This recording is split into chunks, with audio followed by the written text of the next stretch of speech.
ஏங்க இந்த ஆம்பளைங்க எல்லாம் ஏன் இவ்வளவு கல்லெஞ்சக்காரனா இருக்கீங்க? எதுக்குமே அழுக மாட்டீங்களா?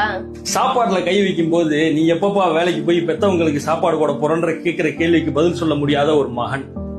நம்மளை விட சின்ன பையன் ஒருத்தனுக்கு கல்யாணம் நடக்கும். அந்த கல்யாணத்துக்கு நம்மளே கூப்பிட்டுருப்பாங்க, நம்மளும் போயிருப்போம். அங்க வந்திருக்க சொந்தக்காரன் நக்கலா கேட்பேன், அடுத்து உனக்கப்ப அப்படின்னு. அதுக்கு பதில் சொல்ல முடியாம திணற இளைஞன். கல்யாணத்துக்கு அப்புறம் மனைவிக்கும் அம்மாவுக்கும் நடுவில் 1000 சண்டை வரும். அதுல மனைவிக்கு சப்போர்ட் பண்றதா அம்மாவுக்கு சப்போர்ட் பண்றதான்னு கலங்கி நிக்கிற ஒரு கணவன். இந்த பண்டிகைக்காச்சும் புது துணி எடுத்து கொடுப்பீங்களான்னு பிள்ளைய கேட்பாங்க. அதுக்கு என்ன பதில் சொல்றதுன்னு தெரியாம தவிக்கிற தகப்பன். வாங்கின சம்பளம் 10ஆம் தேதியே காலி ஆயிருச்சு, மிச்சம் 20 நாள எப்படிடா ஓட்ட போறோம்னு குழப்பத்திலேயே சுத்திக்கிட்டு இருக்கிற ஒரு குடும்ப தலைவன். உனக்கு என்னப்பா ஆம்பளை தானே அப்படின்னு பல விஷயத்துல பாரபட்சம் பாக்குற இந்த சொசைட்டி மேல ஆதங்கத்தோட சுத்திக்கிட்டு இருக்கிற ஆண்மகன். இவங்க எல்லாம் கண்ணீர் விட ஆரம்பிச்சாங்கன்னா அதை துடைக்கிறதுக்கு கைக்குட்டையும் பத்தாது, அதை பிடிச்சு அடைக்கிறதுக்கு கடலும் பத்தாது.